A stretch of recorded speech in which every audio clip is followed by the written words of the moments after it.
السلام عليكم. النهارده حلقة جديدة من يلا توك. معايا حد معرفتي بيه بقالها سنين طويلة جدا. ما اقدرش اقول صاحب بس، او ما اقدرش اقول حد اعرفه من فترة كبيرة بس، لا هو يعني عارف الناس اللي في حياتك كده بيبقوا اكتر من كل الكلام ده. النهارده معايا شريف. ممكن اقول شريف توفيق فنروح في سكة، واقول شريف بيبو فهنروح في حتة تانية خالص.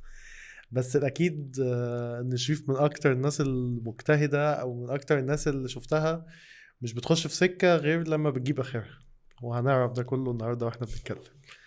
ايه الاخبار يا دكتور؟ عامل ايه؟ انا زي الفل الحمد لله. انت عامل ايه؟ الحمد لله تمام. الحمد لله. ايه بقى مين شريف؟ يعني في ناس كتير اكيد بتشوف الحلقة دي عارفاك وناس لأ، فدينا كده اوفر فيو سريع. والله انا يعني كنت على طول بلعب كوره، كانت دي الحاجه المين يعني في حياتي. ومن وانا صغير يعني متربي على اللي انا بحب الكوره جدا، وعلى طول بفكر ان انا نفسي ابقى يعني حاجه في الكوره. وفي نفس الوقت كنت يعني لحد ما مش سايب الدراسه خالص. فيعني كنت ماشي كده في الحاجتين كويس، بس كان المين يعني بالنسبه لي ان انا اكمل في الكوره. انت كده بتحرق الحلقة. ليه؟ عايزين تعريف بسيط سهل، عارف اللي هو ايه، انا آه شريف بعمل كذا عشان لسه نخش في التفاصيل دي كلها. طيب، فببساطة يعني أنا كنت واحد بلعب كورة، وبعدين الموضوع اتجه إن أنا بقيت بدرس يعني. حلو جدا. طيب انا هاخد منك دي وهرجع ورا على معلوماتي انا. تمام.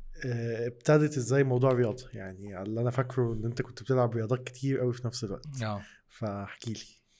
والله الموضوع بدأ يعني إن أنا كنت من وأنا صغير خالص كان عندي مشاكل ضعف يعني في بنيان جسمي يعني. فكان دايما بينصحوا أهلي إن أنا لازم ألعب رياضات كتير، وإن أنا يهتموا بيا يعني في الجزء طبعا اللي هو بتاع الغذاء وكده، وفي نفس الوقت برضو الجزء الرياضي يعني. فده كان سبب إن أنا بلعب حاجات كتيرة جدا.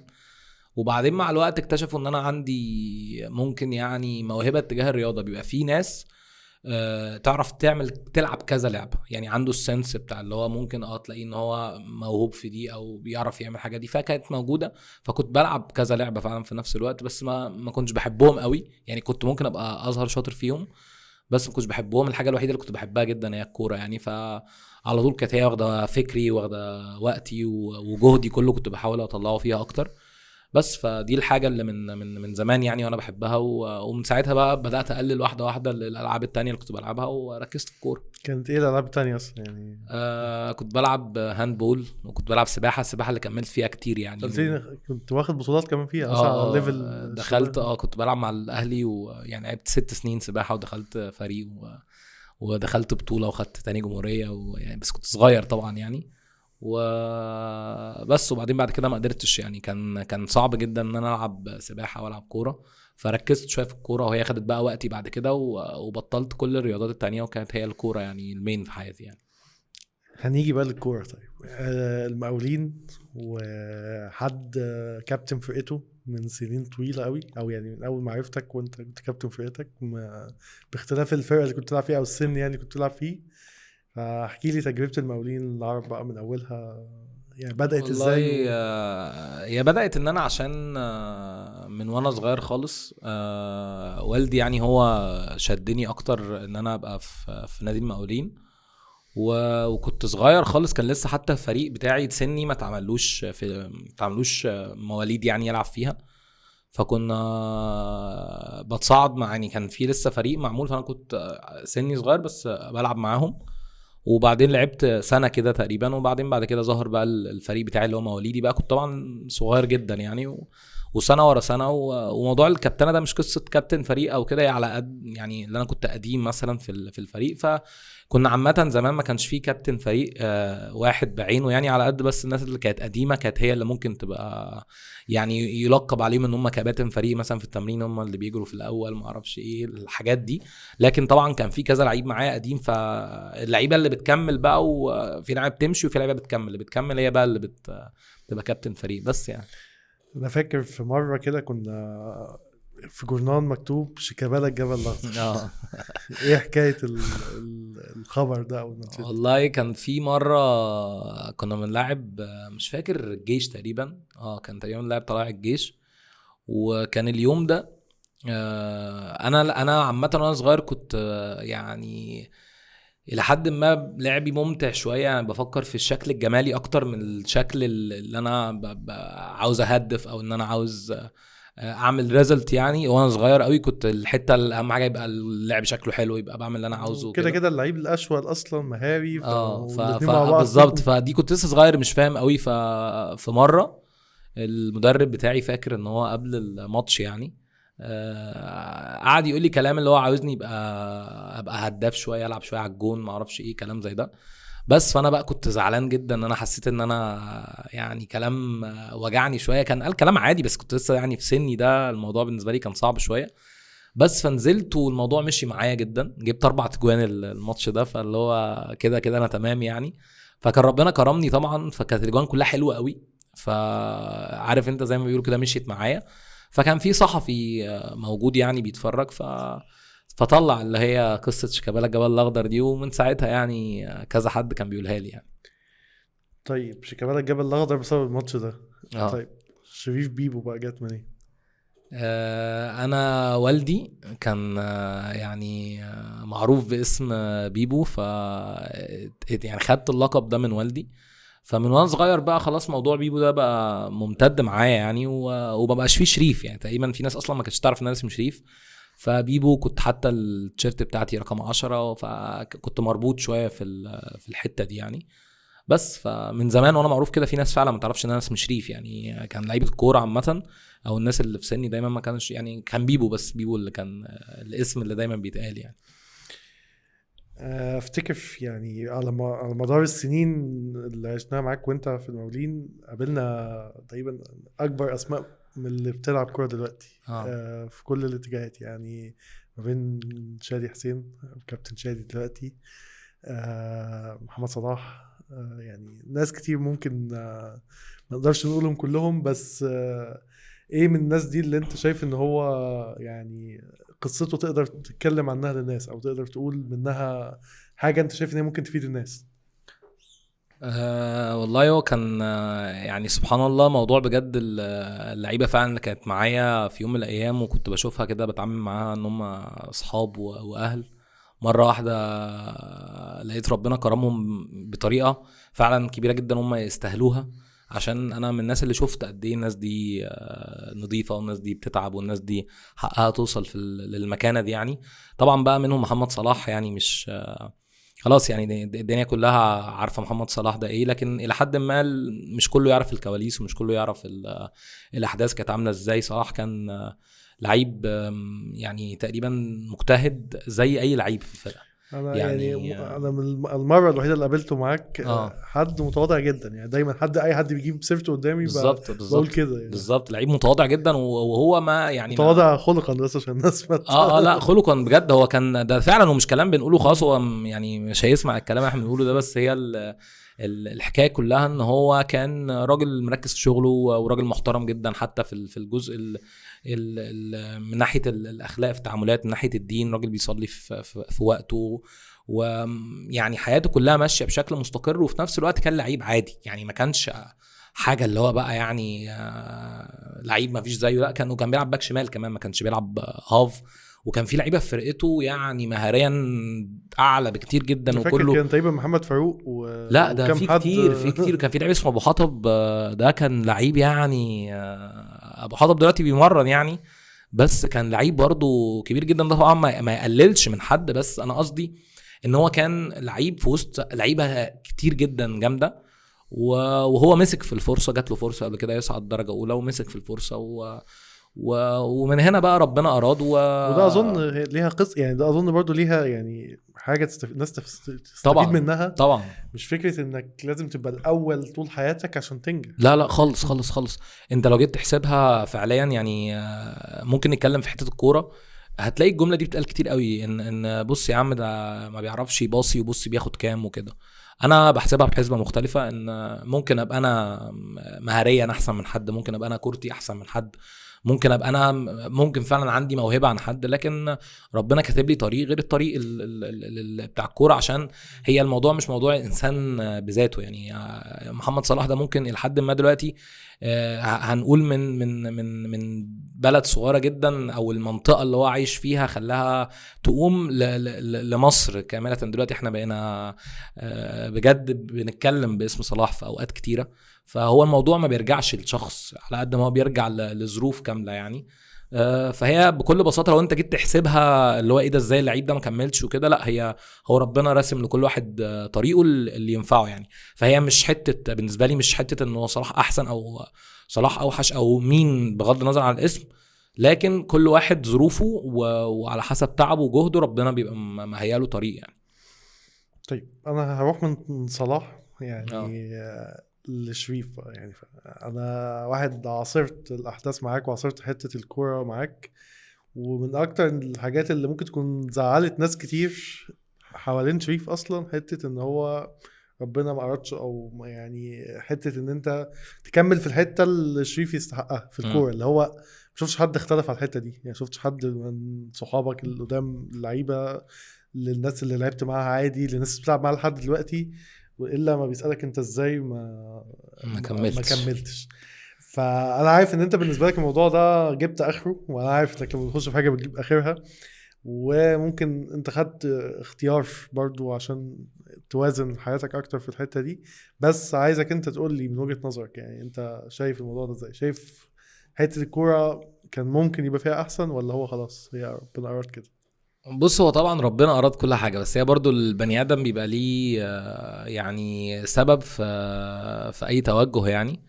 بس ممكن اقول ان هي كانت ببساطه انا في وقت من الاوقات اكيد ما كنتش بحسبها صح بنسبه 100%. كنت لسه لحد ما عقلي مش مترجم لي المفروض ايه اللي يحصل والدنيا ماشيه ازاي.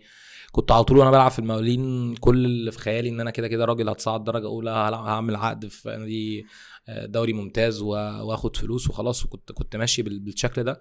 لقيت ان الدنيا مش شرط تبقى كده، مش شرط ان هي تمشي معاك زي ما هي زي ما انت مخطط لها يعني.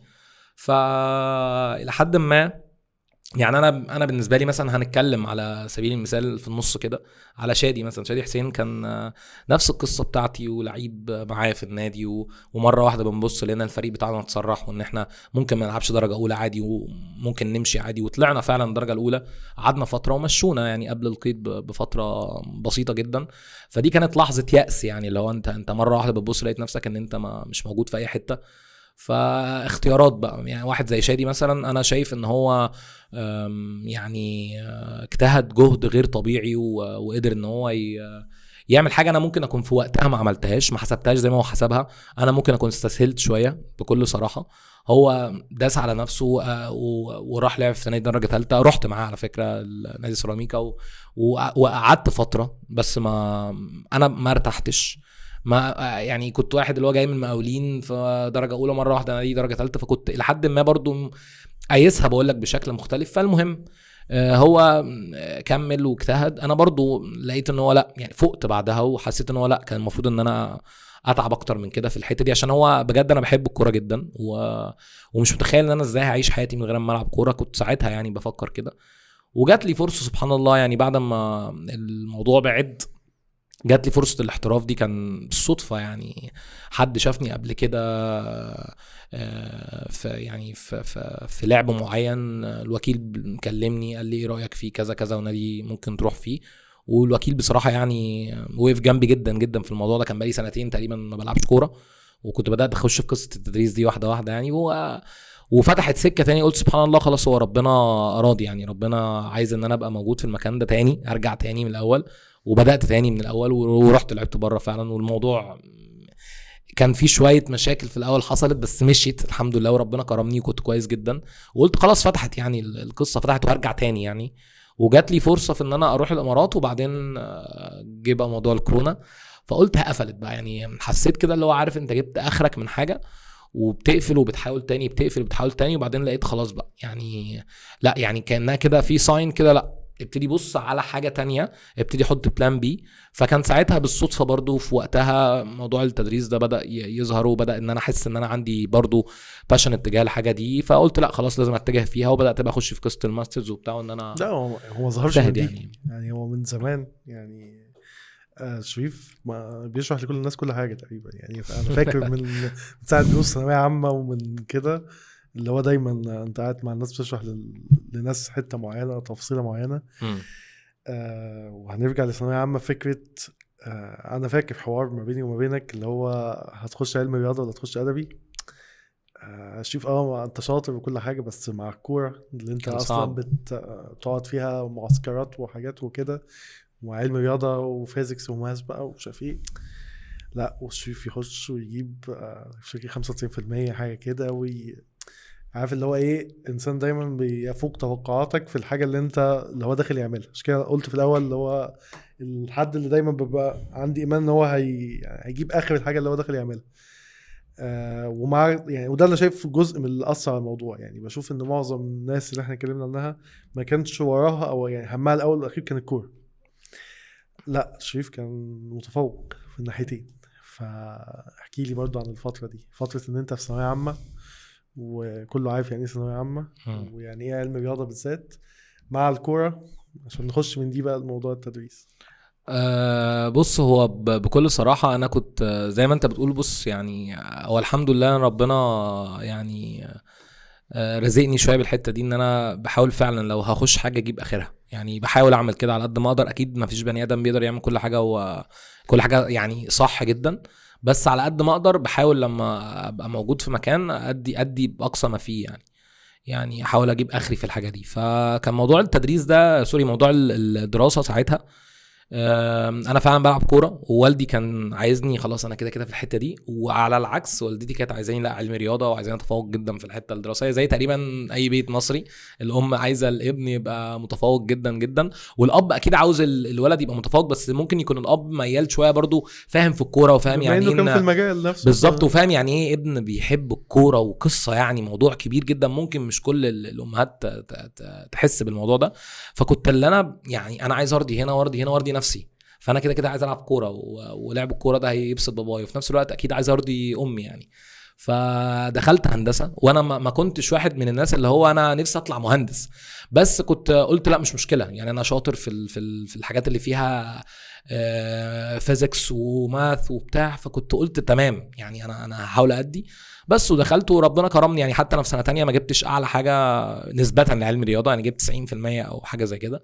لكن في تالتة طبعا كله قال لي لا يعني لازم تحول عشان مش هتجيب حاجه.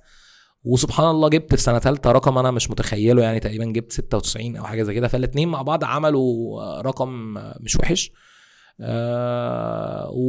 ومن هنا بقى جات لي قصه ان انا ممكن اخش فنون تطبيقيه وكده وما اعرفش ايه. وبعدين في الاخر دخلت تجاره انجلش عشان خاطر بس الكوره برضو. يعني القصه كلها ان انا كنت عايز ان انا اثبت لنفسي ان انا اقدر اعمل حاجه معينه وانجح فيها. وفي الاخر ربنا اراد ان انا دخلت تجاره اللي هي اصلا اوريدي ممكن اخشها من ادبي، بس هي برضو يعني انا برضو مؤمن جدا الموضوع مش موضوع شهادات وموضوع الناس شايفاك ازاي، على قد ما انت شايف نفسك ازاي ان انت تقدر تحقق حاجه يعني. وهي حته برضو كانت يعني بتختلف الطريق. يعني اكيد الطريق من علم رياضه اداك شويه باور زياده كتير كتير جدا، تفاصيل كتير جدا بجد. ده ما برضو ما يعيبش وما يقللش في قصه ادبي، بس هي علم رياضه فيها حته شويه ان انت دايما بتدور على ليه، او بتدور على طب انا اجيب ازاي الكلام ده. ده قصدي عليه ان هو انت لا الموضوع بتفكر بطريقه مختلفه، بتفكر بطريقه مختلفه تماما، عشان انت كمان عاوز تعرف التفاصيل بتاع الحاجه. يعني هتلاقي مثلا حتى في الماس تلاقي فيه ديريفاتيفز، انت بتشتق حاجات. في الفيزيكس انت بتطلع معادلات. في الكيمستري برضو نفس الكلام معادلات. يعني الموضوع عامه بيبقى في شويه تفكير اكتر او في شويه جهد اكتر عن ان انت تبقى واخد حاجه لحد ما حفظ شويه معلومه او معلومه بالظبط كده. فاكيد فادتني بكل الاتجاهات وخلتني في يوم من الايام ان انا ازاي اقدر ان انا احسب حاجه بسهوله، ازاي ان انا اقدر افكر من كذا اتجاه. بجانب الكوره برضو على فكره هم بيكملوا بعض. انا بشايف ان الرياضه بشكل عام ليها تاثير ايجابي جدا على التعليم. يعني مفيش واحد رياضي وتلاقيه مثلا مش شاطر يعني، او بنسبه كبيره جدا الناس اللي هي بتبقى بتهتم بالرياضه دايما ذهنها حاضر، يعني دايما بتبقى فايقه، يعني ممكن يلقط المعلومه اسرع من حد همدان شويه. فجت التركيبه دي وما كانتش عامله لي على فكره مشكله، الى حد ما كان الناس برضو مستغربه جدا اللي هو انت بتعمل ايه وازاي الاتنين في واحد يعني. بس كان زي ما بقول لك انا دايما ربنا كده مختار لي الطرق اللي انسب لي يعني، فما كنتش بقول لا يعني تمام. بص دايما يعني ذكر الكوره طبعا والدراسه، لما يجي يتكلموا في الاستوديوهات التحليليه بقى والحاجات اللي زي كده يعني، دايما يكلموا يقول لك احنا في مصر ما عندناش لعيبه محترفه. يعني ايه لعيب محترف؟ يعني شغلته الكوره، المناخ مهيئ ان هو يبقى لعيب كوره، صح. بياكل كويس، بيلعب بدني كويس، الناس حواليه بتشجعه، الناس حواليه. شايف الموضوع ده ازاي؟ شايف مصر ممكن تعمل صلاح تاني ولا هو فلتة كده؟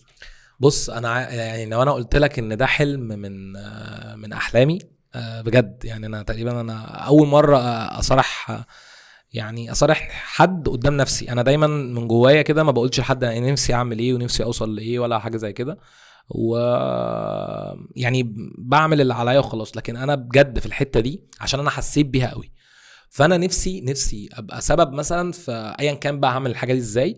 لكن الحته اللي انت قلتها دي مهمه جدا، يعني انت لو جيت تحسب في كام لعيب كوره ممكن يبقى صلاح، والله كتير جدا جدا جدا. بس المناخ والسلوك وحاجات كتيره جدا بتعوق ده. يعني اللعيب الكوره مش بس لعيب بيعرف يلعب كوره، لا يعني احنا شفنا لعيبه الدوري الانجليزي مش شرط تبقى انت لعيب يعني موهوب بقى ولعيب سوبر، لا انت ممكن لعيب عندك بس انت ماشي بسلوك صح، ماشي محافظ على تمرينك، محافظ على اكلك، يعني عامل كده environment حوالين نفسك ان انت تقدر ان هي تساعدك، فساعتها تفرق معاك. زي مثلا النني ده اقرب بجد، يعني اقرب حاجه ممكن نقارن عليها. واحد زي النني مثلا كان ممكن لو جيت تسال اي حد مثلا ايه رايك في النني، مش هيديك مش هيقول لك لعيب عادي، لكن هو بره لعيب هم مقدرينه جدا عشان هو لعيب بقى بيعرف ازاي بقى لعيب بروفيشنال، وخد اتجاه زي ده، ولغايه دلوقتي الراجل بيلعب في نادي من اكبر نادي العالم، بيلعب في ارسنال. وكمان ابتدى ياخد رخص تدريبيه ما هي دي وبقى مشروع مدرب. ده اللي انا بكلمك فيه بقى. هو لقى كمان ايه، ان هو الناس دي بتبص لي باحترام من حته معينه، فانا ليه ما احاولش اطور نفسي عشان لو ما كملتش في حته الكوره، لو ما بقتش صلاح في الكوره ابقى صلاح في حته تانية. يعني على فكره يعني هفكرك انا بحاجه زي كده، ممكن بعد 3 4 5 سنين الناس تتباهى بالنني، وهيحصل ده. ممكن يبقى من اكبر المدربين، ممكن يبقى ساعتها سابق صلاح اصلا، ده بكتير في حته تانية يعني. وده برضو ما يقللش من صلاح، برضو ممكن صلاح يبقى بالظبط، بس هو بيلعب في حته. الله ينور عليك، صلاح لقى نفسه في حته كده اللي هو هيخلص هيروح استوديو تحليلي، هيروح برضو هيبقى ايقونه. بس النني اختارها مثلا من طريق تاني، ده عشان بس ما نطولش قوي. دي الحته اللي ناقصانا على فكره. انا وانا لعيب كوره يعني، وانا زمان كنت بقول انا لو في مدرب كان خدني انا وغيري وكلمنا وعرفنا الصح من الغلط، وكان قال لنا ازاي نبقى لعيبه بروفيشنال، وازاي ان الكوره دي ممكن تبقى نقله في حياتنا، لو كان عرفنا ده وعرفنا الصح من الغلط ايه، اكيد كانت هتفرق معانا، واكيد كنا نحسب حاجه بشكل مختلف. مش اللي هو مدرب ماسك فريق عنده 15 سنه عايز ياخد بيه بطوله وخلاص، لا يعني الحته السلوكيه والحته النفسيه دي بجد من اهم الحاجات. احنا عامه برضو كمجتمع، احنا مجتمع عاطفي جدا. انا كنت واحد بتاثر جدا بالكلمه، يعني مدرب مثلا يقول لي انت كده مش هتلعب كوره تاني، العب مثلا كوره بكعبي او حاجه، ممكن اعملها بكعبي احسن ما اعملها ببطن رجلي، انا بباصي كده مثلا، او انا ربنا مديني الملكه دي. لكن هو يقول لي كلمه مثلا ملهاش لازمه، يقول لي كلمه ابقى لسه عيل عندي 15 16 سنه لسه يعني مش فاهم ان انا بقى نفض وكبر دماغك، لا ببقى الكلمه بتوجعني. فهو يقول لي كلمه ممكن يبقى بالنسبه له عاديه لكن هي توجع، وممكن كلمه تخلي لعيب يحس ان هو عمره ما هيلعب كوره وتقتله. فانا شايف ان دي حاجه مهمه جدا جدا جدا، والله العظيم مش تلاقي 100 صلاح، مش صلاح واحد.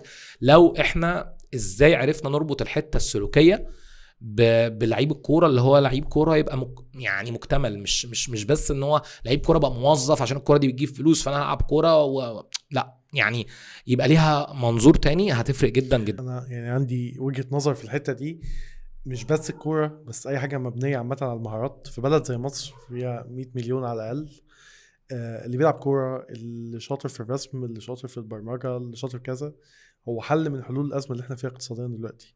طبعا انت لو عملت انفست في الناس دي، ما هو كده كده مش هيطلع 100 مليون دكتور، مش طبعا. هيطلع 100 مليون مهندس، مستحيل. مش هيطلع 100 مليون نجار او حداد او هكذا. فانت في جزء هيطلع كده وجزء هيطلع كده، وفي جزء عنده الموهبه انه يبقى محمد صلاح ويجيب لك ملايين الدولارات، وفي جزء تاني عنده الموهبه انه يبقى احمد زويل ويجيب لك الدولارات، وفي جزء كذا. فانا شايف انها حل من الحلول بتاعتنا اصلا اللي هي غير اي مكان تاني. يعني دوله زي قطر بتستثمر وعملت فريق كوره قوي جدا وفريق يد قوي جدا، وهي دولة كلها على بعضها عدد قليل جدا من الناس، فاضطرت تجنس ناس. بالظبط. انت كمصر عندك 100 مليون واحد، عندك ناس بتلعب كورة في الشوارع، ناس بتلعب بحب وقريبة من الموضوع. فلو انت الموضوع اتعمل بالشكل ده، هتتحول الكورة من مجرد ان هي أداة ترفيهية في مصر بنعملها لمجرد الهزار والضحك وان احنا نبقى حاجة يعني بنتبسط بيها، لان هي حاجة استثمارية وفي ظرف مش كتير. يعني انت مش محتاج تبني مشروع في 10-12 سنة زي ما قطر عملت، لا انت في 5-6 سنين تقدر تعمل حاجة زي كده. بس لو حد خده بشكل جد، يعني اتعمل الموضوع ده. انا فاكر في فترة كده جم وزارة الشباب والرياضة عملت حاجة اسمها مشروع ال100 محترف تقريبا او حاجة زي كده، وكان اخره كلمتين في التلفزيون طلعوا واتقفل عليهم الدرج وخلاص. لكن لو حد جه قال لا انا هعمل كده واشتغل مع الشباب او الاطفال اللي من اول 10 سنين 12 سنة، لا انت عندك خامات كويسة. والدليل على كده اكتر الناس اللي بتخرج لوحدها، اللي هي بدون اي حد زي احمد عبد القادر اللي بيلعب في الاهلي دلوقتي، والناس دي كلها، الناس دي خرجت لوحدها، راحت قعدت 2-3 في اوروبا ورجعت تلعب، ورجعت بقت خامه تقدر تلعب منها. فتخيل انت لو بتعمل الكلام ده بشكل منظم بتاخد. زيزو اقرب مثال. وزيزو طبعا، زيزو دلوقتي ده سوبر ستار، يعني زيزو ده محدش كان بيسمع عنه ولا يتكلم عليه اصلا ولا الهوا. هتيجي تسال على زيزو يقول لك احسن لعيب في مصر. طب هو احسن لعيب في مصر كان فين بقى زيزو؟ يعني هو في البرتغال حد كان بيشوفه ولا يتابعه ولا الهوا؟ بس هو بص، انا عامه برضو يعني انت كل الكلام اللي بتقوله ده انا نفسي يتحقق. يعني انا راجل اهو مش صعب، انا راجل اهو ما بلعبش كوره ولا خلاص، يعني عامه خلاص طريقي اتقفل خلاص اولموست من الحته دي. فمش حته بقى ان انا بقى مش عاوز ده يحصل، لا انا نفسي ده يحصل، عشان انا شايف انا واحد من الجيل اللي هو خلاص يعني مش الجيل الجاي. فالجيل الجاي ده محتاج حاجه زي كده، محتاج ان هو يعني يلاقي ان انا في ناس بتساعدني، مش ماشي ورا الزحمه وخلاص. عارف هي المشكله احنا عندنا مبدا الزحمه ده برضو، الطابور ده ابن لذينه. يعني احنا بنلاقي اي حاجه بتعمل شخص ناجح بقف وراه وخلاص، لايق عليا مش لايق عليا انا بقف في الطابور وخلاص. فدي كارثه. لكن زي ما انت قلت لو احنا عملنا تخصصات كده اللي هو عادي انا ممكن ابقى ناجح هنا، ممكن في سكه تانية واحد يبقى ناجح هنا، فهتلاقي كل واحد بيعمل الحاجه اللي لايقه عليه، الحاجه اللي بيعرف يعملها، الحاجه اللي هتخليه يبقى في يوم من الايام ناجح. اقرب مثال تعال نشوف مثلا لو احنا قعدنا كل شويه نعتمد ان في لعيب عندنا كويس وهيحترف وبتاع، بقى عندنا مثلا 11 محترف.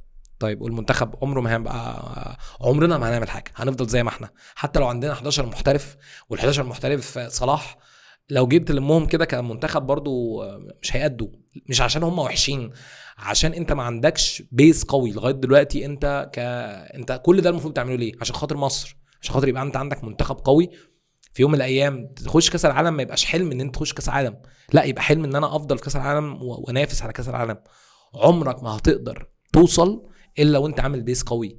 مش ما يبقاش اعتمادك يعني كامل على اللعيبه المحترفه، لا انت لو ما عندكش اساس صح اداريا قوي،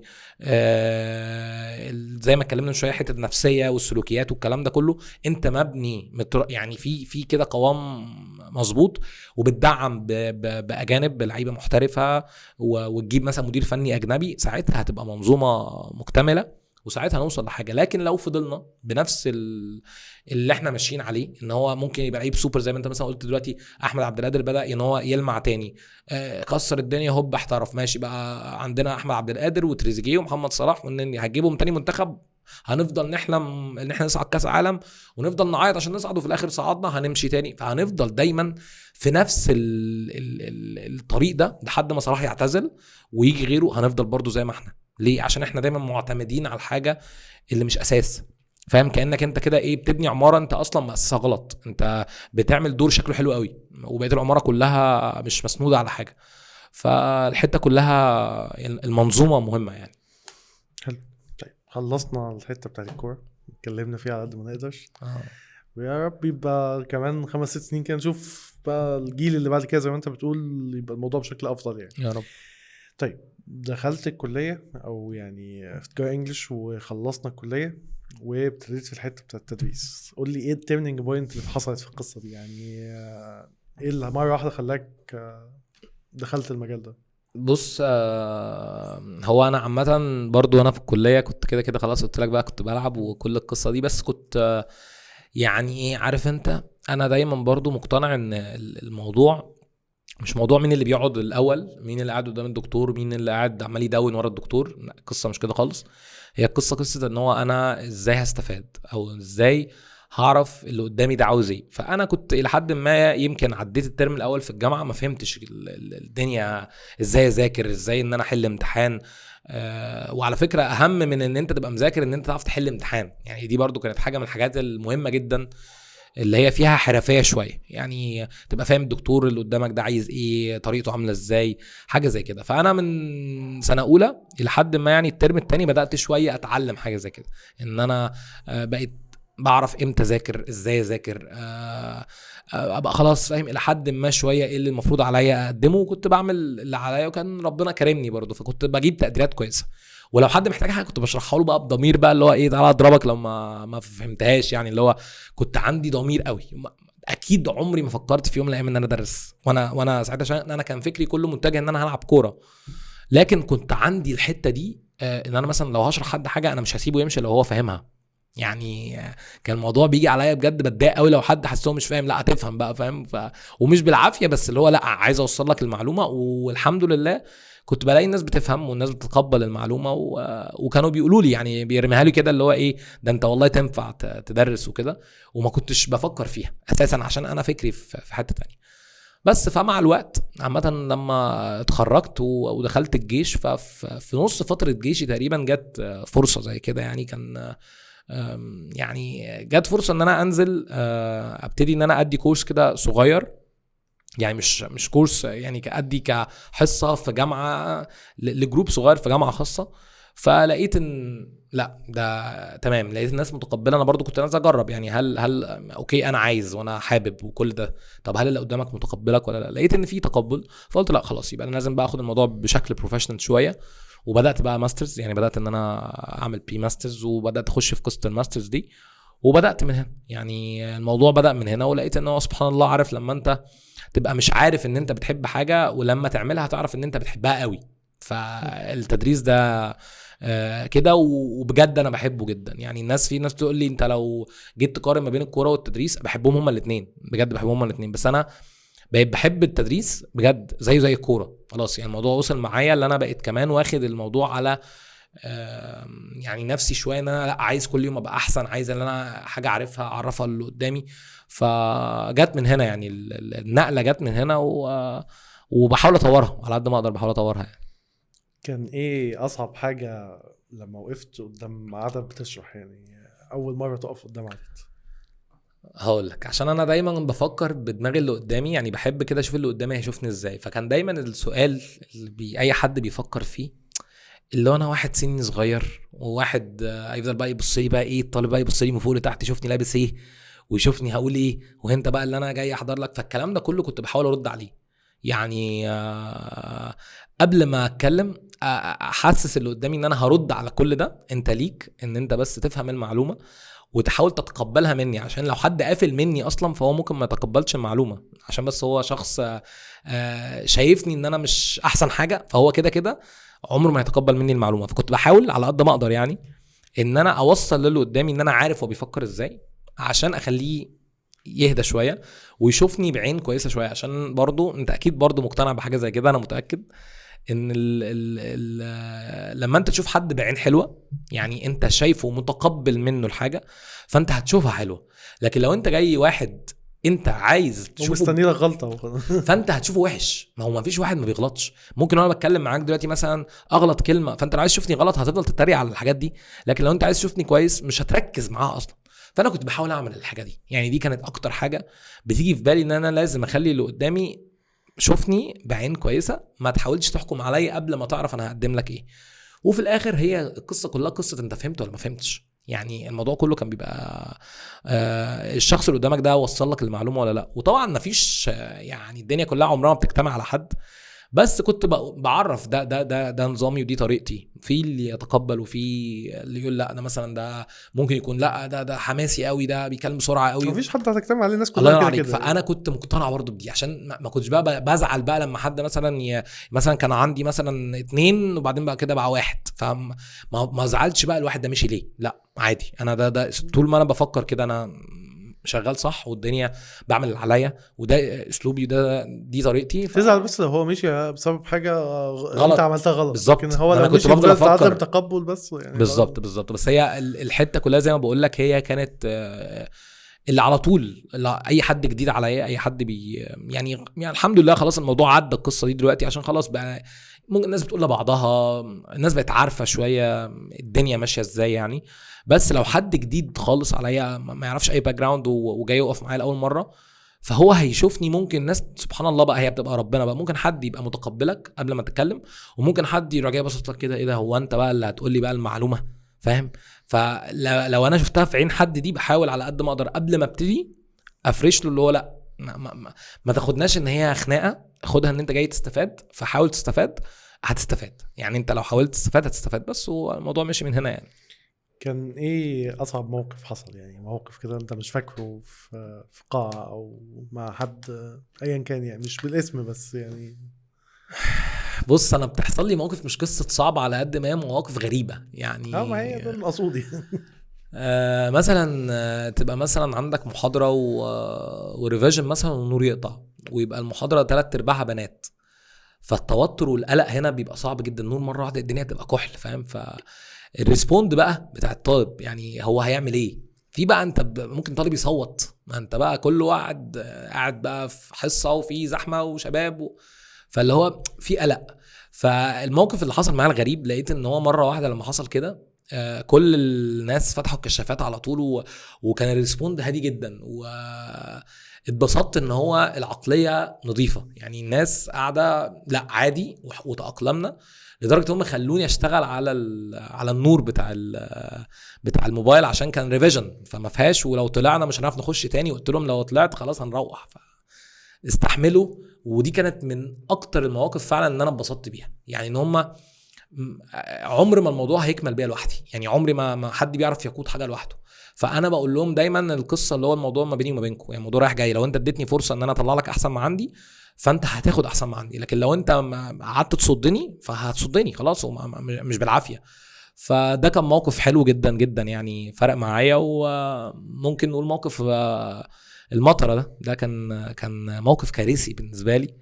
كان في محاضره وانا كنت قاعد بحضر لها من الصبح، ومش واخد بالي ان الدنيا بتمطر خالص والدنيا بايظه يعني، الدنيا بايظه يعني، وانا مش مركز وقافل كل حاجه ومش متابع يعني. انا خلاص انا هغير هدومي وانزل اروح المحاضره على طول. فلغايه قبل المحاضره بساعه الناس بتكلمني يا دكتور هو في النهارده ميعاد، اقول لهم انا مش عارف هم بيكلموني ليه. المشكله ان ما حدش بيقول لي المشكله فين، هم بيسالوني في محاضره اقول لهم في محاضره. فقبل المحاضره بنص ساعه لقيت حد بيكلمني يقول لي يا ابني انت مش هتلغي؟ فاقول له الغي ليه؟ قال لي انت مش عايش؟ فقلت له لا قول لي. فقال لي بقى الدنيا بايظه، وكان يوم كده كارثي يعني في المطر يعني. فمش السنه دي طبعا يعني، من سنه ونص او سنتين يعني، من سنتين الشتاء اللي قبل اللي فات يعني. ف خلاص كان في بقى ناس جايه لي من العاشر من رمضان، وناس جايه لي من مش عارف، فناس جايه من بعيد، فانا مش هينفع الغي قبل المحاضره بنص ساعه، كان يستحيل، والمحاضره الساعه 6. فقلت انا مش هلغي، اللي يقدر يجي واللي ما يقدرش يجي ما يجيش خلاص، ما هعمل لهم تعويض يعني. فرحت لقيت عدد جه، فقلت طيب بس المشكله اكتر في ان هم يروحوا. هي بقى دي المشكله، انا اصلا اخرت المحاضره ساعه عشان انا فضلت واقف ساعه على الكوبري، ما فيش اصلا، كان يوم بجد كان صعب جدا اكيد يعني، انت هتتذكره يعني. فروحنا فبدات المحاضره وبدات متاخر ساعه، فخلصت متاخر. فبقى انا كنت قلقان جدا على الطلبه بقى اللي عندي، فقلت لهم طمنوني لما تروحوا يعني، ابعتوا لي مسج على الجروب او اي حاجه عرفوني. فانا قاعد الساعه 2 بالليل لقيت في مسج بتجيلي يعني على الموبايل، هو الشخص ده ما حضرش، ما كان مش اخر مره شفته امتى، جمله زي كده اللي هو لو في كارثه بتحصل. لا وكان الرد اللي قلت ليه وبتاع كان بيقول اصل هو اخر حاجه اتقال ان هو كان حاضر لحضرتك. الجمله اصلا مرعبه يعني، الجمله معناها ان هو حصل كارثه وانا اخر واحد كان موجود هنا. فطبعا انا اتخضيت جدا، عشان الموضوع بيبقى خلي بالك برضو ثقه، وموضوع ان اهل واثقين في مسؤول عن مدرس كل الناس اللي موجوده دي. حوار. الموضوع بجد اكبر مما تخيل. انا ما عرفتش انام مش عارف اعمل ايه. طيب الساعه 1:30 بالليل وفي حد ما روحش، فانا هتجنن. كانت بنت، فالموضوع كان من اصعب ما يكون. فطبعا قعدت ابعت مسجات قد كده وحاولت اوصل بكل الطرق لحد ما الحمد لله جت الساعه 2 ولا حاجه، قالت لي بعتت لي مسج قالت لي الحمد لله انا كويسه وانا روحت وبتاع. بس كانت قلت انا بعد كده مش هغلط الغلطه دي تاني بقى، بس الدنيا بتندع بلغي المحاضره على طول. بس حلو. طيب انت وانت قاعد في قاعه فيها عدد من الناس، ازاي بتعرف ان الناس اللي قدامك دي فهمت؟ يعني دي كنت بشوف من اكتر الحاجات اللي بحسها صعبه في الموضوع. بص، هي بتبان شويه من العينين ومن ردود الافعال. يعني انا دايما بحاول اعمل كده، ان هو مثلا اقول حاجه ممكن تبقى دمها خفيف شويه على قد ما اقدر، يعني ان شاء الله يكون دمي خفيف على الناس ما يبقاش تقيل يعني. فبحاول ان انا اعمل حاجه بشوف الريسبوند بتاع الناس. لو لقيت اللي هو حد كده مكلضم وشه او اللي هو يا عم انجز ما تزهقناش، فبعرف ان هو اصلا مش معايا، يعني هو اصلا مش متقبل المعلومه. لكن لما بلاقي ان هو معظم ردود الافعال لا في ابتسامه، فهو اصلا تمام قاعد مرتاح، وطالما قاعد مرتاح يبقى معناه ان هو حاضر معاك، فاهم؟ فانا دايما بيبان قوي من الوشوش. يعني على فكره الشخص اللي بيشرح دايما غير خالص العكس. يعني انت تبقى العكس فاكر ان هو مش شايفك، لا انا ببقى شايف كل حاجه. انا بجد ببقى شايف كل وبركز في كل حاجه. ممكن الاول كانت بتفرق معايا قوي وبركز في كل الوشوش وكل واحد، بس انا طبعا عمرك ما تعرف تقرا البشر كلها. بس مع الوقت بقى بتيجي بقى معاك انت خلاص انت عرفت الوشوش ايه عامله ازاي، من الوشوش بتبان. وانا برضو زي ما بقولك انا في محاضرتي حماسي شويه، فاللي هو ما بخليش حد يهمد، يعني كله فايق معايا وخليهم يقولوا ورايا فاللي هو دايما بحاول اخلي اللي هو المحاضره مش حته بقى ان انا جاي اقعد اسمع. انت اصلا مش جاي تسمع مغني او مش جاي تسمع مسرحيه، لا انت جاي تقول معايا. فبحاول اعمل الميكس، انت جاي تسمع وتذاكر في نفس الوقت ده. فبيبان قوي كمان، فبتفرق معايا. ولما الاقي حد ان هو تايه او كده بفضل بقى قفشه طول المحاضره هتفهم بالعافيه وهتقول معايا لحد ما يبتدي ان هو يجو اون تراك تاني وخلاص بقى تمام يعني. حلو. طيب التحضير، يعني في مواد او في حاجات كده معلومات، يعني دي حتى كنت بسمعها ساعات من دكاتره عندي في الجامعه، انا مش عارف انتوا بتذاكروا الماده دي ازاي، او الماده دي صعبه انت بتحبها ازاي، بتحضرها ازاي او كده. فازاي بتحضر الحاجه الصعبه بالذات؟ يعني ازاي بتحضرها عشان تقدر توصلها لناس كتير مش كلها نفس الليفل، من سواء الاستيعاب سواء من المعلومه نفسها او الشطاره في الماده نفسها. يعني ازاي احضر حاجه اوصل بيها لكل الناس؟ بص هقول لك حاجه بقى من وجهه نظري، ان دي من اهم الحاجات اللي بتفرق ما بين واحد والتاني. يعني انت ممكن اي حد على فكره يقول لك انا مثلا او يقف يشرح بالظبط ويبقى طريقته كويسه عادي، يعني ده موجود. بس مش اي حد يعرف يحضر اللي هو هيقوله، مش اي حد يعرف يوصل معلومه بطرق مختلفه زي ما انت قلت. يعني ممكن ادي بس مش شرط ان انا اوصل بالمعلومه للشخص ده يعني.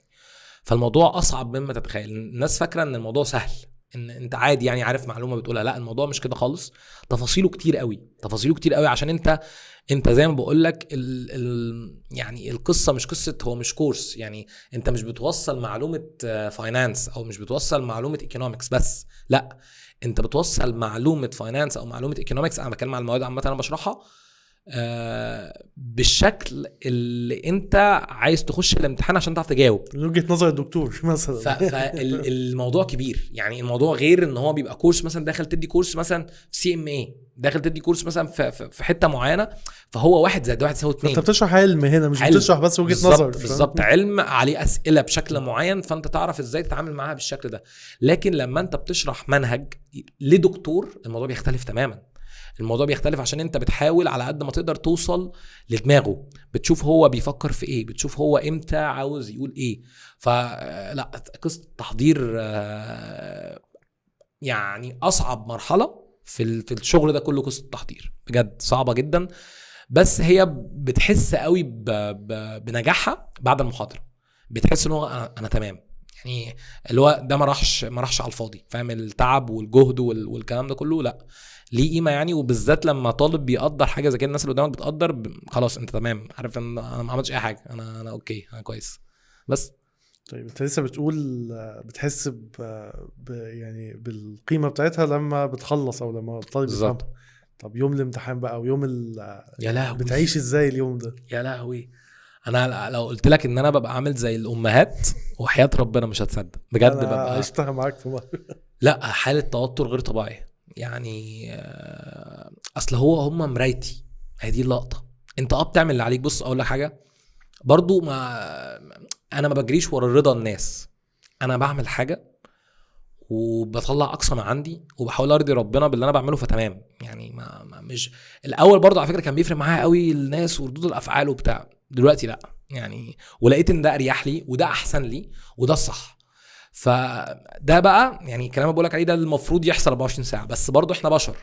فانا غصب عني بجد ما بنامش من كتر التوتر والقلق، وان انا عاوز الناس كلها تبقى مبسوطة والناس كلها ناجحة والناس كلها تطلع تقول ايه كتر خيرك، احسن ما حد يطلع يقول عليا كلمة مش اللي هو يا عم ده سوحنا يعني. وانا الناس اللي حضرت والناس اللي عارفة ان انا ما سوحتش يعني، حتى لو لا قدر الله ما حلوش احسن حاجة، عارفه اللي هو لا هو عمل اللي عليه خلاص، اصل هو هيعمل ايه يعني، فاهم.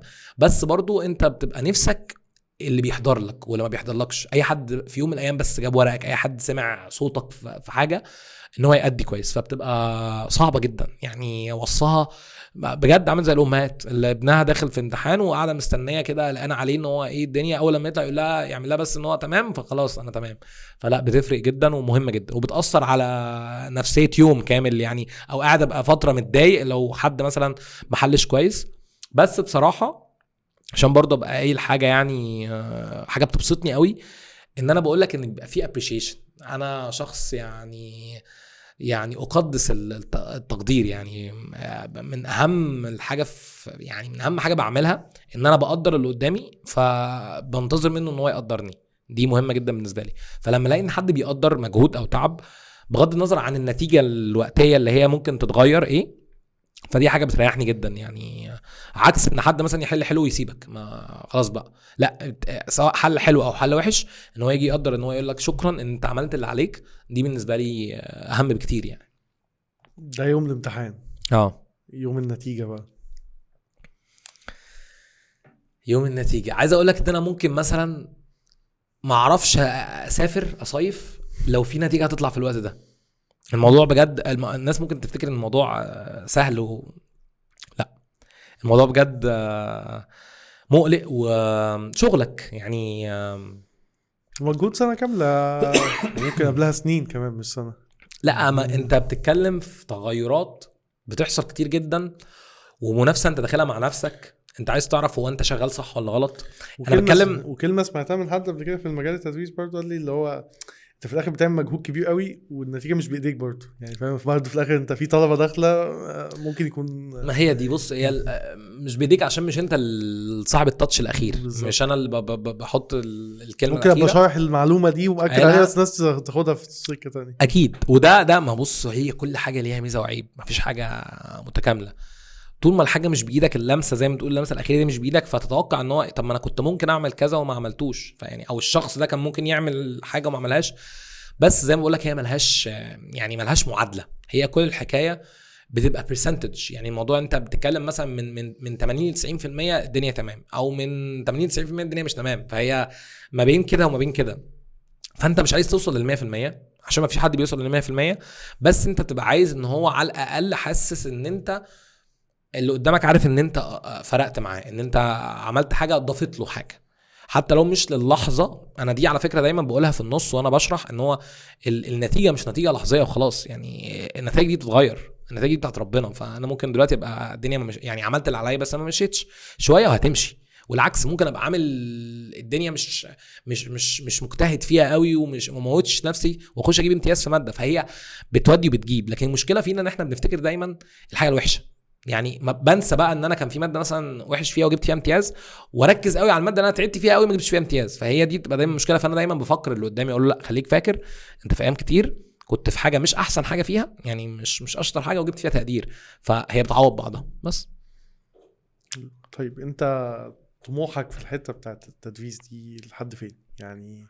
ايه الحاجه اللي انت نفسك انها تحصل؟ هل عدد من الناس، او هل يعني فكرة ان انت توصل انك بتشرح المادة دي يعني بشكل اساسي او بشكل احسن من اي حد مثلا كواحد ممكن يبقى بيفكر كده، ولا بتفكر اكتر في كواليتي الحاجة اللي انت بتعملها بغض النظر عن مقارنة بحد تاني او بناس تانية؟ يعني ايه تارجتك في الحتة بتاعت مستوى التدريس او الكواليتي الحاجة اللي انت بتقدمها كتدريس؟ بص انا عامه انا ما بحبش ان حد يقيمني، يعني يبقى تقييمي لنفسي دي انا بحب دايما اشوفها انا فتره بعد فتره المعلومه بشوفها بشكل مختلف، فبحس ان انا بتعلم حاجه جديده. بص ما فيش حد كبير على العلم يعني، ولا اكبر دكتور في الدنيا يعني كبير على العلم. ممكن اكبر دكتور في الدنيا بيكون بيدرس حاجه معينه واروح اقول له انا واحد صغير جدا ممكن يروح يقول له حاجه وما يعرفهاش بجد، حاجه في العلم برضه هو ما يعرفهاش. فما فيش حد ما بيتعلمش يعني، انت يوم ورا يوم دايما عمال تتعلم. فانا ماليش طموح قوي او ماليش سقف، يعني سقف للطموح ده في الحته اللي هو انا هوصل لايه وازاي والكلام ده كله. حته ان انا عاوز عندي عدد والموضوع ده انا برضو مؤمن ان الموضوع ده بقى بيروح ويجي ملوش ماسكه يعني، ما فيش حاجه قصه عدد والكلام ده، دي بتاعت ربنا ومين اللي عاوزك ومين اللي مش عاوزك دي بتاعت ربنا. كل ده هي اب اند داون يعني، فوق وتحت، هتمشي مش هتقف على حد.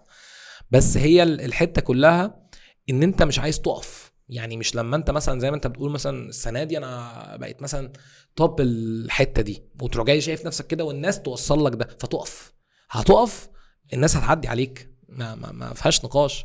لكن انا دايما طموحي في الحته دي ان انا اخدها بشكل بروفيشنال وايز يعني، مش عاوز ان هو تبقى عارف معلومه وعرفت منهج فبقيت شاطر فيه فبقوله للناس، لا مش عاوز امشي حياتي على المستوى ده، لا عايز اطلع بالمستوى وان انا ابقى احاول دايما اتطور واخد شهاده ورا شهاده، واحاول ان انا طول ما انا عندي يعني قدره ان انا اعمل ده هعمل ده، وربنا يقدرني ان انا اعمل ده وما ازهقش وما يأسش، ولو قفلت معايا في مره هحاول تاني.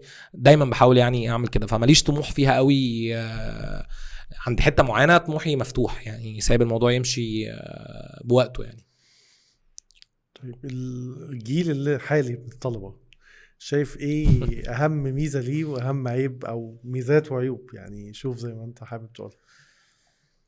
بص الجيل عامه اللي طالع ده انا مش عايز اكبر نفسي قوي عشان انا مش لا عادي، ما يعني احنا بنتكلم في الافريج مثلا هتكلم ان يعني انا شايف التكنولوجي عامه او التفتح الرهيب ادى الطالب ميزه كبيره جدا واداله عيب كبير جدا.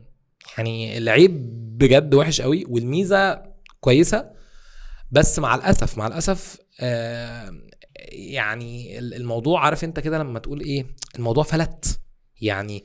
الموضوع الباب اتفتح ومش عارفين يقفله، اللي هو بقى بتاع ايه الحاجه لما بتبقى متوسعه قوي. يعني التكنولوجي ليها استفاده ان خلاص الطالب بقى فاهم كل حاجه، بقى لو عايز معلومه يعرف يجيبها بقى خلاص يعني. لحد ما التواصل كمان والكوميونيكيشن ان انا بعرف اللي قبلي عمل ايه فبتعلم منه فبسال طب ايه الدنيا، فخلاص ده خلى الطالب ان هو انت وفر عليك كتير قوي، وفر عليك ان انت تفهمه القصه فيها ايه، هو عارف القصه فيها ايه او ببرسنتج معينه.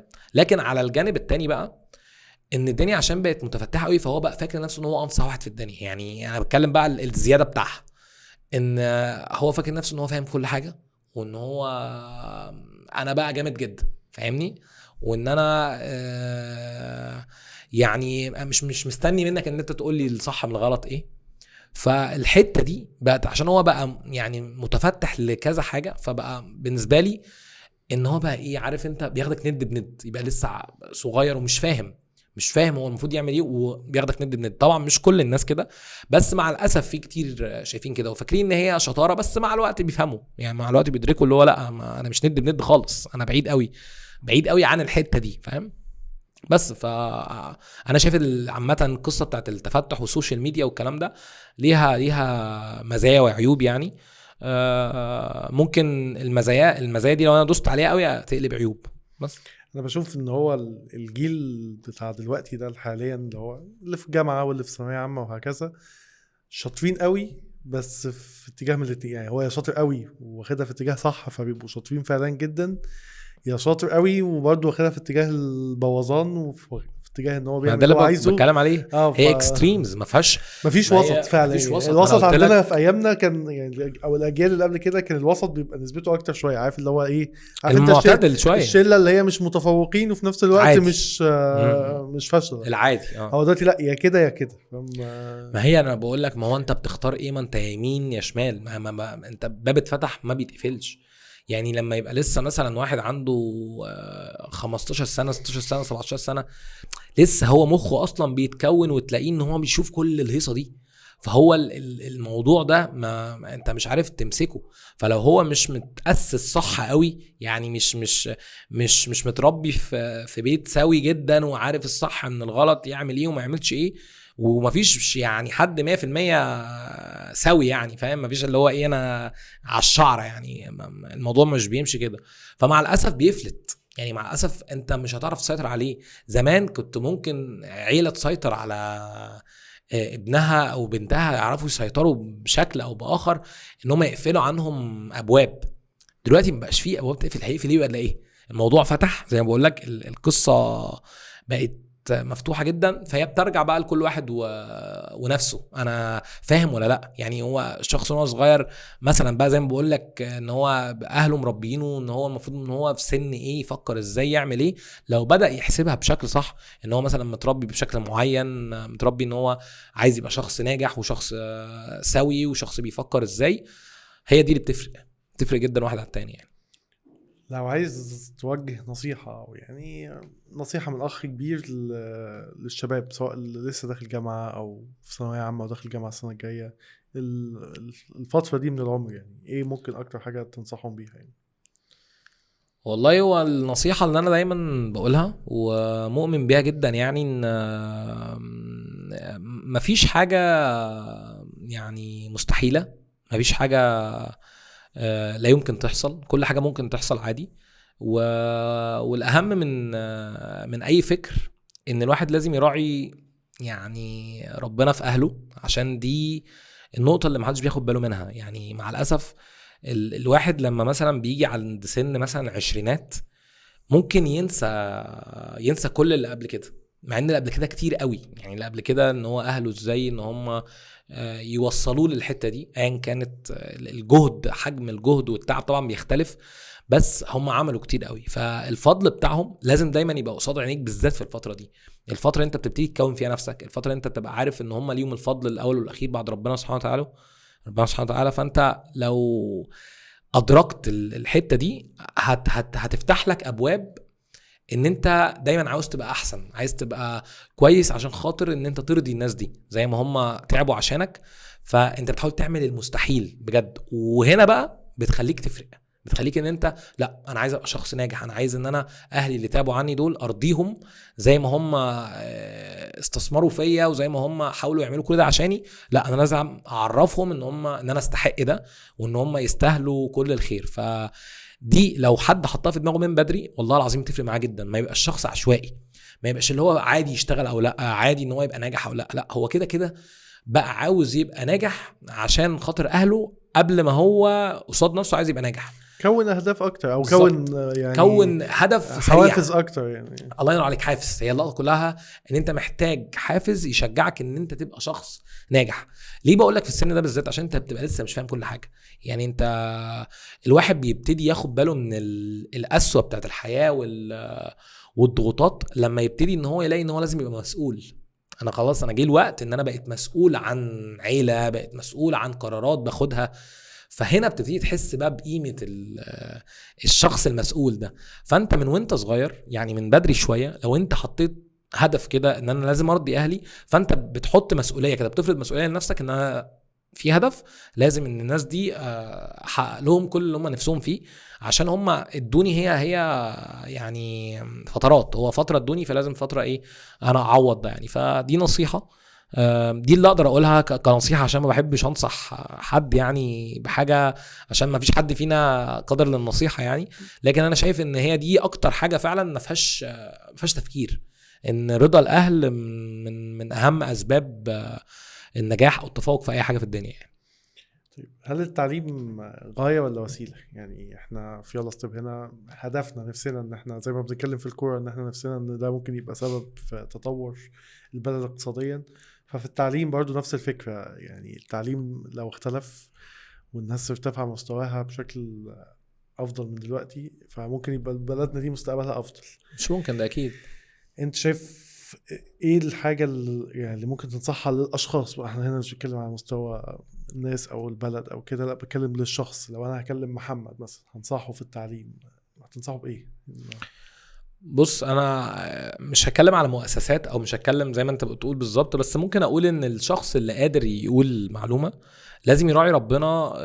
ان الناس اللي بتسمع منه المعلومة دي هي بجد ممكن، يعني انت ممكن تفرق معاهم جدا وانت مش واخد بالك. يعني اللي قادر يوصل معلومة ومش بيوصلها، ده بني ادم غريب جدا. يعني انا من وجهة نظري ان دايما الموضوع بيرجع عن المعلم نفسه، يعني بيرجع عن صاحب الكلمة، صاحب العلم نفسه بيوصله ازاي. فهل المنظومة او هل التعليم مهم ولا لا؟ هي درجة اهميته تفوق اي حاجة في الدنيا، مهمة جدا، بس هي الاهم. يعني الحاجة اللي بجد مبني عليها القصة دي كلها هو اللي بيعلم ده عارف الموضوع ده ولا لا. يعني هل انت عشان انت لقيت نفسك ان انت في حتة بقيت بتعلم ناس فانت بتعملها خلاص بقى شغلانتك وخلاص بتقول الكلمتين وخلاص، ولا انت عايز تعلم اللي قدامك ايه؟ فانا شايف ان دي من اهم الحاجات، سواء كان بقى مدرس في مدرسة، سواء كان مدرس في ثانوية عامة خلاص، يعني بعد اعدادية ثانوية عامة، سواء كان دكتور في جامعة. لازم كل واحد من الناس دي لازم ان هو ياخد باله دوره عامل ازاي. هو الدور بيبتدي من هنا. هو لو هو ادى بالشكل المظبوط فهيجي تحتيه جيل كويس، فجيل عاوز يتعلم، جيل عايز يعرف، عايز يعلم اللي تحتيه. فالموضوع هيمشي كده، مش قصة السبوبة بقى، مش قصة ان انا عندي شغلانة فانا بخلصها فبقولك كلمتين وبمشي، ومش قصة ان الطالب عايز يعرف المعلومتين عشان خاطر يحفظ الكلمتين ويخش يحط الكلمتين في الامتحان عشان خاطر ياخد تقدير وخلاص. الموضوع هيفضل ماشي كده. يعني لو فضل يعني العجلة تدور نفس اللفة دي، هيفضل دايما ده عاوز يقول المعلومة عشان ده شغله، والتاني عايز يتقبل المعلومة عشان خاطر هو عنده امتحان عايز يجيب تقدير وخلاص باي باي. لكن العلم نفسه مهم جدا ان هو يوصل كعلم. انا ليه بقول لك المعلومة دي؟ ليه انت محتاج تعرف المعلومة دي؟ يكون في اساس يعني. فحاجة مهمة جدا طبعا. كده دلوقتي الفقرة أسئلة سريعة إجاباتها المفروض تبقى سريعة إلا لو أنت عايز تطول عادي خالص، احنا ديمقراطيين. لا انا ان شاء الله سريع. طيب حاجة أو شخص أو صفحة أو كيان مشهور أو مش مشهور على السوشيال ميديا بتتابعه بشكل مستمر، شايف ممكن يفيد الناس يعني؟ بتختلف، بس انا بتابع مصطفى حسني يعني. حلو. طيب طيب هنا بقى بنتكلم عن قناة أو صفحة، يعني مش شخص معين بيقدم محتوى شايفه أنت مميز في أي مكان المجال يعني. تاني سؤال. يعني قناة أو صفحة، يعني عارف أنت مثلا حاجة زي ناشونال جيوغرافيك مثلا يعني whatever، اللي هو كيان مش شخص يعني. تابعته وشفت إنه بيقدم حاجة كويسة. دحيح مثلا لو عارف ايه، مش لازم يكون شخص بعينه بفكر بس هو انا عامه مش متابع جيد قوي يعني. مش سهل ان حد يقنعني يعني بصراحه، مش سهل حد يقنعني على قد ما انا بتفرج على حاجات بتضحك اكتر. يعني انا واخد حتى لو ده واخد السوشيال ميديا. انا بحب بصراحه نسيت اسمه ايه يا ربي، اللي هو اسمه محمود. هو مليان كده شويه. ايه السيسي؟ محمود السيسي. ده بالنسبه لي ده قبل النوم.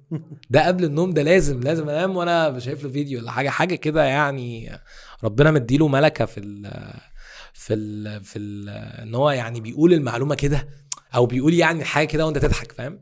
فانا ده متابعه جدا يعني. لكن انا مفيش حاجه بقى علميه بقى بقول لك مش لازم. لا بتكلم عامه يعني. لا هو ده متابعه وبحبه جدا يعني. حلو. اهلاوي ولا زملكاوي؟ اهلاوي لاقصى الحدود. ايه احلى ماتش او جون فاكره؟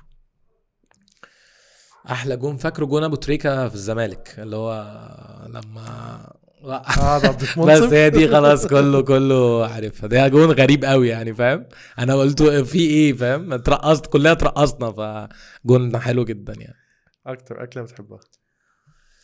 اكتر اكله بحبها انا بحب الاكل قوي، ما انا مش عارف يعني كتير يعني، ممكن ملوخيه، ممكن آه، فراخ بقى ومسقعه والحاجات دي. اكتر وقت بتحب تشتغل فيه يعني، تحب تقعد تحضر فيه احضر او شيء فيه او كده؟ ساعه الفجر عشان ما اسمعش حد خالص، ده بالنسبه لي وقت انا وانا بحضر ما ابعدوا عني، فاهم اللي هو ايه، مش عايز اسمع حتى اللي هو صوت الراديو اللي شغال، ما مش عايز اسمعه، انا تمام، انا عايز ابقى في حته كده هاديه، فده احسن وقت بالنسبه لي. احلى مكان سافرته يعني؟ المالديف. عشان لما رحت العب كوره في اسيا فبالصدفه يعني كانت هي جنب جزر المالديف فروحتها، فالفتره دي كنت باين ان انا من اغنى اغنياء العالم، بس انا ولا حاجه عادي يعني، انا كنت بلعب كوره بس قريب من هناك، فطبعا ده احسن مكان روحته يعني. الصيف ولا الشتاء؟ بما اننا صيف لاقصى الحدود، ما بحبش الشتاء خالص، حرام بخاف عليك، من الشتاء. حرام عليك هقول لك حاجه، بص عامه انا بخاف من الجو الكتوم يعني، انا لما مثلا اصحى من النوم تلاقي الدنيا مغيمه، انا بتقبض، فاهم، ما بحبش خالص الشكل ده. لكن عامه كساعه لا، بحب الساعه والشتاء. عارف المشكله فين؟ ان احنا بنتكلم على الشتاء على لحظات يا جماعه، والله العظيم لحظات المطر والساعه دي لحظات في الشتاء، لكن الشتاء بالنسبه لي اضراره كتير قوي، اضراره كتير قوي والله، يخليك الصيف اضرار اكتر برضه لا يعني لا الصيف عمره ما هيقف حال يعني، الصيف هيخليك دايما تعرف تحط خطه. انا بالنسبه لي الخطط مهمه جدا، لكن انت دلوقتي هل تقدر تحط معايا خطه بعد شهر؟ ولا هتقول لي احنا ما نعرفش الجو هيبقى عامل ازاي، فممكن تقلق، فاهمني؟ فانا بالنسبه لي الشتاء لا لا لا، الشتاء مرعب، ما بحبوش. الفلوس ولا شيء اخر؟ وايه هو الشيء الاخر؟ لا شيء اخر، ايه هو؟ ستر وصحه، ستر وصحه على اقصى الحدود يعني. كلام سوشيال ميديا ولا؟ لا اقسم بالله خالص، بص هي الفلوس كده كده مهمه، الفلوس كده كده مهمه، بس هي الفلوس بتروح وتيجي وبتخلص، لكن الستر والصحه لو راحوا ما بيرجعوش. هي الموضوع ده معروف، واللي بيتعب او بيتعور او بيبقى ربنا ستره في حاجه ويتفضح، بيحس قوي باللي انا بقوله ده يعني. انت لو ربنا مثلا كان سترك كتير قوي بعدين جت في لقطه وفضحك، بتحس ان انت يا نهار ابيض، بتحس ان انت في ثانيه واحده قد كده، فقدت حاجه جامده جدا جدا جدا. فربنا يا رب ما يخلينا في يوم من الايام تبقى شخص مش مستور، عشان دي بالنسبه لي حاجه مفيش واحد ما بيغلطش، فاهم حاجه؟ فالمشكله الواحد لما ربنا بيبقى ستره بيفتكر ان هو ملاك، لا انت كده كده لو ربنا رفع الستر عنك فانت رحت في داهيه يعني. والصحه طبعا دي ما فيهاش خلاف يعني، والفلوس طبعا. يعني الفلوس كده كده مهمه، عشان بياخد كل حاجه، مفيش حد بياخد كل حاجه، بس انا بقول لك ما هي اولويات. لا انت اصلا بتقولي ستر وصحه ولا فلوس؟ لا ستر وصحه. حلو. بتتعلم اكتر من مجهود ولا من التجربه؟ قصدي معلومه ولا تجربه؟ معلومه ولا تجربه؟ يعني انك تاخد معلومه ولا انك تجرب حاجه تجربه طبعا، تجربه طبعا، عشان المعلومه بتختلف من واحد للتاني. تجربه انت اللي مريت وانت اللي شفت وانت اللي حسيت بالحاجه، لكن مهما قلت لك على حاجه عمرك ما تحس بيها زي ما تجربها. المجهود ولا التنظيم؟ يا صعبه قوي دي، بس المجهود، مع ان التنظيم ممكن يقلل مجهود يعني، ممكن وجود تنظيم يخلي تعب كتير قوي كان ممكن ما تعبوش ويبقى بنفس النتيجه يعني. اظن هو ده المقارنه اللي كنا بنقارنها في الاول ما بين بره وهنا بالظبط، يعني. تلاقي مثلا حد زنني عمل مجهود جامد قوي في مقابل واحد بره بتنظيم احسن كان عادي نجم ومشهور. لا هو الاثنين مهمين جدا، بس هو التنظيم ممكن يقلل مجهود، لكن المجهود يعني تنظيم من غير مجهود لا شيء، لكن ممكن مجهود من غير تنظيم يبقى مجهود اكتر شويه، بس في الاخر توصل لنتيجه يعني. الجماعيه ولا المهاره الفرديه؟ لا الجماعيه طبعا، عشان المهاره الفرديه برضو هتختفي يعني، مفيش حد بيعرف يكمل لوحده يعني. ممكن نقول تخصصيه في جماعيه يعني، كل واحد متخصص في حاجه في تيم احسن بكتير من واحد يعمل كل حاجه لوحده. لو ليك 3 امنيات هيتنفذوا هيبقوا هما ايه؟ او يعني ايه هما بالترتيب؟ 3 امنيات ليا ولا عامه؟ ليك. والله ما عارف، انا ما بعرفش اتمنى يعني قوي، بس انا ممكن دايما نفسي ان انا ما افقدش الشغف في الحاجه اللي انا بحبها، عشان دي حاجه مخيفه جدا يعني. لو انت قاعد تفكر انا ازاي ممكن افقد الشغف في حاجه انا بحبها، بتحس ان انت خلاص يعني الحاجه اللي كنت عايش بتعملها راحت. فانا دايما بدعي ان الحاجه اللي انا بحبها ما افقدش الشغف فيها. دي حاجه لو هتفضل تدوم طبعا دي بالنسبه لي حاجه كويسه جدا، وساعتها خلاص هيجي من وراها بقى نجاح واستمرار وكل حاجه. ان انا احافظ على صحتي على قد ما اقدر، دي حاجه برضو نفسي ان انا اتمكن من نفسي فيها، ان انا افضل دايما واخد بالي من حاجه زي كده، ان مهما كانت الظروف مش كويسه، مهما كانت الحاله مش كويسه، عشان كلنا عندنا مشاكل وكلنا ممكن نفسيتنا تبوظ يعني، فما ناثرش على صحتنا عشان النفسيه بتاثر يعني على الصحه. فبتمنى ان انا اخد بالي طول عمري من الصحه.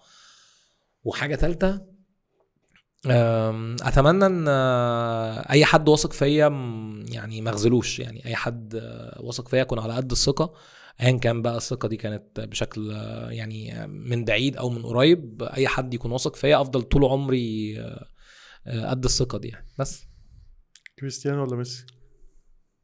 بص، هو انا كان دايما وانا صغير لما يتقال لي السؤال ده اقول كريستيانو طبعا، بس لما كبرت حسبتها بشكل مختلف خالص، فميسي طبعا. ليه طيب؟ بص، كريستيانو جهد يعني ما لوش زي، واستمرارية ونجاح وكل حاجة.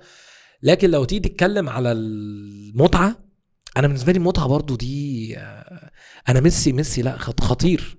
مع اني على فكرة والله العظيم كنت جات فترة من كتر ما هو يعني، انا جات فترة ما كنتش بحبه، فسألت نفسي انا ما بحبوش ليه، من كتر ما هو مستفز، ملوش ماسكة، انت مش عارف ايه ده، فاهم؟ لا يعني بصراحة لما فهمت اكتر، لا ميسي بكتير يعني، ملوش وصف يعني. لكن ممكن على رأي كابتن رضا عبد العال، فاهم، ممكن ابقى كريستيانو بس مش هينفع ابقى ميسي. منتخب المتوقع انه يكسب كاس العالم؟ منتخب منتخب عامة متوقع انه يكسب كاس العالم. كاس العالم الجاية دي اللي هي في قطر. اعتقد يعني ممكن الارجنتين تعملها، مع انها بعيده قوي، بس انا ميسي يرفع الكاس بقى انا ده انا طالما بننهي الحلقه فنفسنا ننهي النهايه السعيده دي، طبعا هتبقى نهايه سعيده فعلا يعني. 3 اشخاص او 3 اسماء محتاج تقولهم بايا كان الوصف، اهم 3 اشخاص، اكتر 3 اشخاص اتعلمت منهم، يعني ايا كان الوصف. يا لهوي انت بتحطني في حته بنت لذينه. لا انا عشان كده اقول لك 3 مش واحد. واحد بس تقول لي واحد؟ لا انا بسهلها لك. يا لهوي صعبه قوي دي. 5، قول الاسماء اللي انت عايزها. لا في كتير، اصل خلي بالك، ما هو هنبعد عن الاهل طبعا. يعني هنبعد عن الاهل.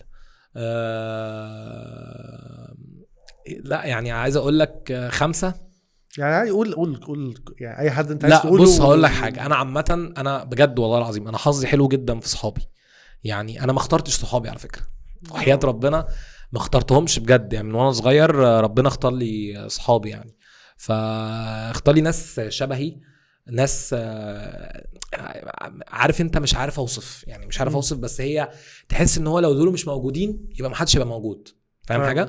فممكن اقول انا مش عارف اقول اسامي. لا عادي، سيبك من صحابك في حته سيبك من صحابك، بتكلم عامه حتى على الليفل اوسع من كده يعني. كل واحد اثر فيا والله، مش عايز اقول اسامي عشان بجد انا بجد مش عايز اقول لك الناس كلها اللي هم مش كلها، هم على فكره هم مش كتير يعني، ممكن اقول هم 6 بس مش هقولهم عشان هم ال6 زي بعض بالظبط، فمش عايز اقول حد قبل حد، لكن هم عارفين يعني ان هم يعني حاجه مهمه جدا في حياتي يعني. مين كان الاهم رول موديل او يعني مثل بالنسبه لك، او حد انت كنت نفسك تبقى تاخد خطواته يعني؟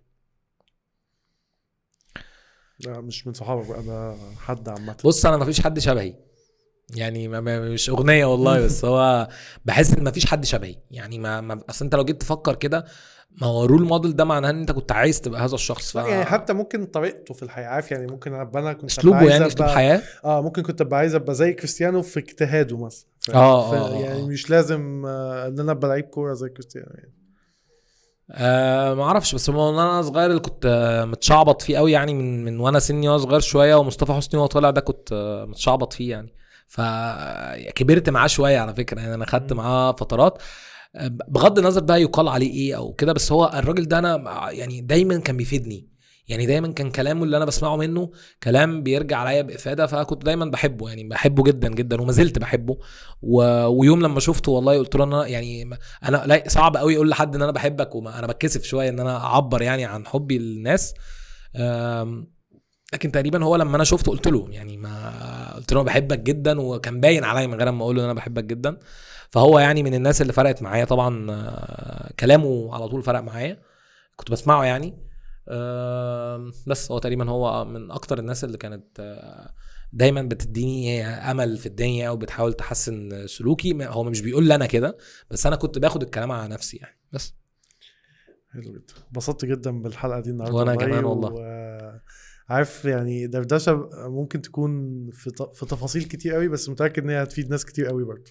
والله يعني انا مبسوط بطريقه مش طبيعيه، عشان انا اصلا مفيش وقت ادردش معاك الدردشه دي. بالظبط. يعني انا مبسوط ان احنا بنتكلم من غير اي حواجز، وبنتكلم من قلبنا يعني، وربنا يعلم بنتكلم من قلبنا، ده كلامنا العادي. بالظبط. بس ما بيجيش وقت نتكلم الكلام ده. فانا مبسوط جدا جدا، ويا رب ابقى خفيف على اللي بيسمعني يعني. وفي الاول وفي الاخر انا بقول اللي عندي، فاهم؟ انا مش بنصح حد يعمل ايه، لكن انا بقول اللي عندي وبس. المفروض احنا يلا توك موجه اكتر للشباب، واحنا اكتر بنتكلم في معظم الوقت عن التعليم. فلو حابب بقى تبص للكاميرا بتاعتك وتقول لهم كلمة، مش لازم عن التعليم، مش لازم عن اي حاجة، بس قول لهم كلمة انت كنت نفسك حد يقولها لك وهم في سنهم يعني. طيب ممكن اقول ان يعني انا طول عمري بحب دايما اللي عارف معلومة ان هو يشارك بيها غيره، من اي حاجة انت تعرفها بس انت واثق فيها. ما تبخلش على اي حد بمعلومة، عشان المعلومة دي ممكن تفرق معاه جدا. والمعلومة اللي انت بتقولها لشخص، او المساعدة اللي انت بتقولها لشخص بشكل عام، سواء بقى معلومة او سواء كان انت بتساعده باي شكل من الاشكال، هترد لك اضعاف والله العظيم يعني. دي حاجة عن تجربة، ان مرة واحدة بتلاقي سكك بتتفتح لك انت مش عارف جت منين، عشان بس انت اكيد في يوم من الايام ممكن تكون ساعدت شخص، فتحت سكة لشخص وما ضرتكش بحاجة، بالعكس هي كده كده هتفيدك. فالحاجة اللي ممكن اقولها سواء كان بقى في العلم او سواء كان في الحياة عامة، طول ما انت قادر ساعد، ما تتأخرش، وخليك على يقين ان انت كده كده هتاخد اضعاف الحاجة اللي انت بتديها يعني. بس دي كده كانت نهاية حلقة النهاردة من يلا توك مع دكتور شريف توفيق. يا رب تكونوا اتبسطتوا منها وتكون فيها فايدة ليكم، وإن شاء الله استنونا في حلقات تانية كتير، واكتبوا لنا في الكومنتات إيه أكتر جزء تحبوا نتكلم عنه، ومين ممكن تحبوا يبقوا معانا في الحلقات الجاية. السلام عليكم.